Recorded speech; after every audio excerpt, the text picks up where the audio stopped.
Welcome to the channel. My name is Brian and I am an old man in the woods, and today I thought we'd take a walk in the woods. A couple days ago I came across an old dead cedar tree, and I thought this would be a good opportunity to go back and get some of that cedar bark for starting fires, maybe find some fat wood or whatever else we could discover. So stick with us. We're going to find a couple of different types of natural tinder today on An Old Man in the Woods. Thanks for joining us. So the other day when I was walking around out in the woods, I came across this old cedar stump. Where's cedar? I was just looking to make sure nothing was going to fall on me here. This old cedar tree, what's left of it, it's been topped, which means the top has been cut off or it's fallen or something, but there's no branches, nothing up on top, so I don't have to worry too much about stuff falling down on top of me. But what I'm here for is this bark. You can see some of it on the ground here already. This stuff, now this is all wet, so it's no good, but even so, you see how fluffy it is? That is great tinder to get you a fire started. And I mean great stuff. It's almost as good as fat wood. But we're going to take a little bit here. And there's no danger of hurting the tree because, like I said, it's dead.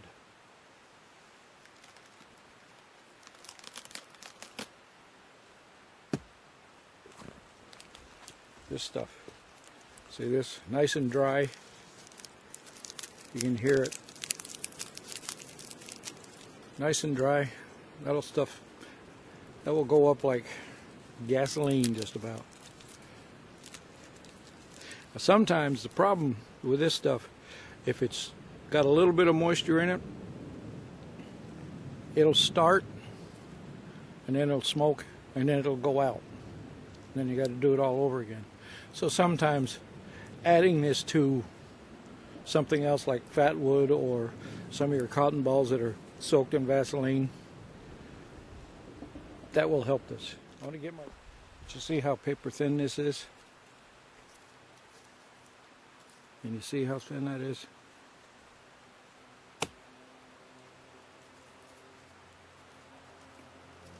That'll just, you can almost read a newspaper through it. This stuff will work nice too, if you scrunch it up, and you can make a nice bird's nest out of this. If you're so inclined to start a fire with your char cloth or just a flint and steel. Personally, I don't use those. The experience is good to know. How to do it is good to know, but when you're in the woods, if you're in a survival situation or even a camping situation, unless you're going out to practice your bushcraft abilities, I either use a lighter or my ferro rod. And the main reason I do that, like I say, if you're out trying to practice your bushcraft skills, fire starting skills and all that, yeah, and then you're going to want to do the boat drill or the hand drill or whatever else. But if you're in a survival situation, especially, first thing you want to do is build a fire and then build shelter. And you probably aren't going to have time to be fooling around with a whole bunch of stuff trying to get a fire started. That's why I always carry some kind of a lighter like this, and or matches, and or a ferrocerium rod. And granted, I don't do all that much to put myself in any kind of survival situation stuff, but you never know. And like I say, that's one of the first things you want to do is get a fire started, especially if you fall in a creek. You got to get dry. You got to get warm. Hypothermia is a killer. Then you build a shelter of some kind.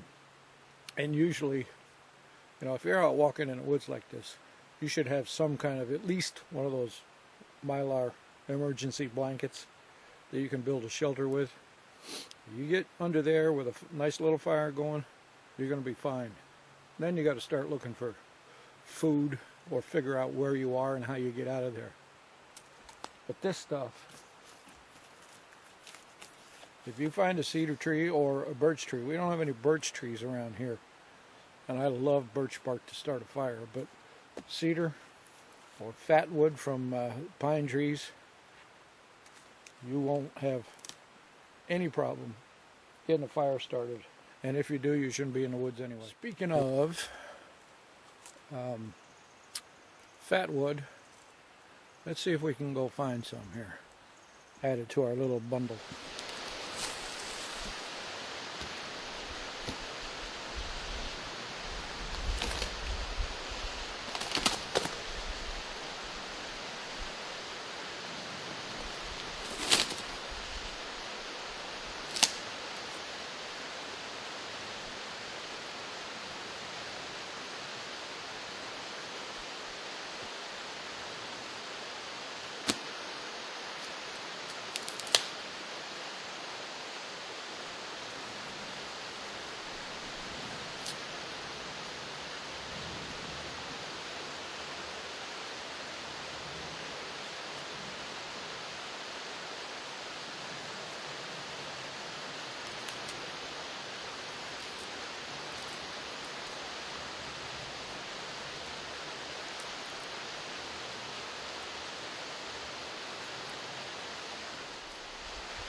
When you're walking around these old stumps, you really got to watch your footing, because down on the bottom, a lot of times the roots have been exposed, and then this moss grows over the top of them. And the next thing you know, you're sticking your foot in a hole and possibly breaking an ankle or tearing a tendon or whatever. See, the moss has grown over there. See the hole? Where were we? Right here. And it's all soft. It's all soft underneath there. You put your foot in that and you're going to know about it. Okay, so we got a whole bunch of stuff in the bag here.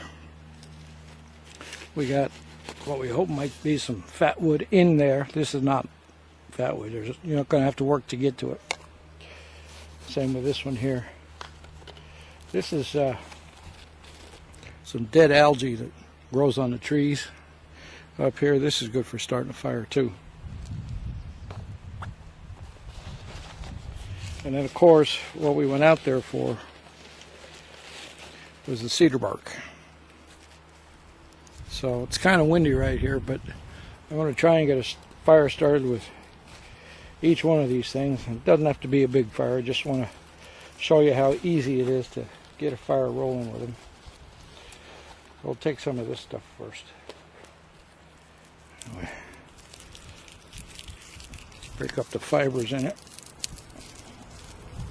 I left my knife in the car, in the Jeep, so I'm going to use the back of the saw blade to strike a fire, hopefully.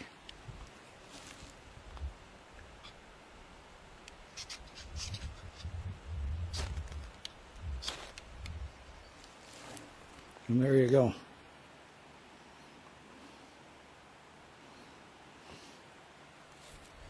Now, like I say, sometimes if it's damp, it's going to go out real quick. But that's okay. I'll show you this while I got it here. Are we on camera here? Yep.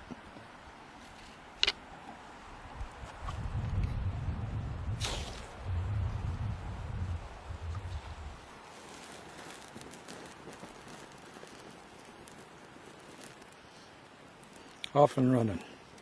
I was going to get some of this from a different location I saw hanging around, but I scared the hell out of a robin, who in turn scared the hell out of me. So we got it somewhere else. Apparently I was right on the nest. Didn't even see it. Again, using the back of my saw blade on my Leatherman.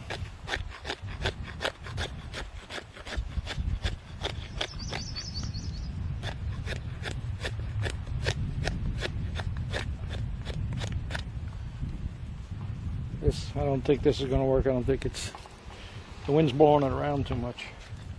That's a pretty small pile, but see if we can get it before the wind blows it away.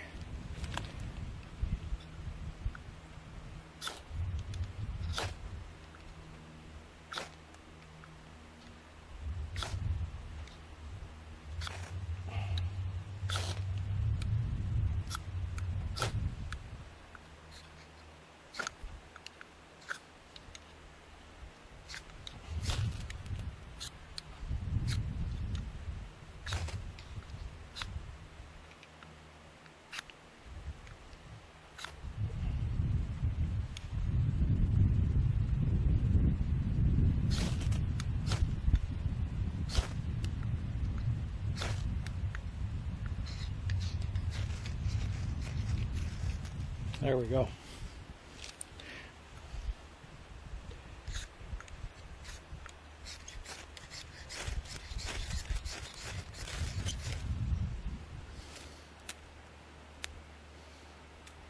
But like I say, it's too windy here.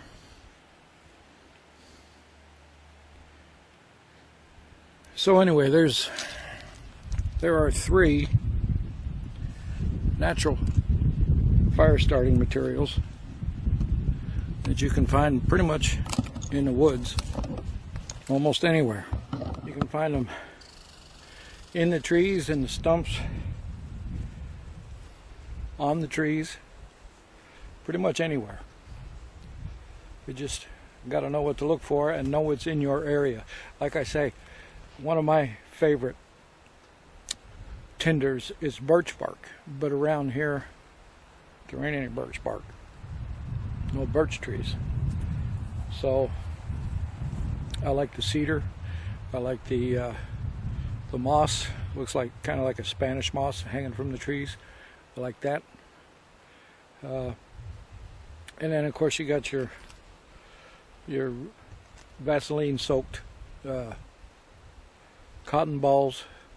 You got dryer lint. Everybody's got dryer lint. You got a dryer, you got plenty of fire starters. In another video coming up, I want to show you some of the things that you have in your house that are great fire starters that you may not even know about. You know, they have different purposes, and one of the overlooked purposes is it can start a fire. It could save your life, could not, you know. It just depends on the situation. So thanks for joining us today. My name is Brian. I am an old man in the woods. And until next time, stay safe.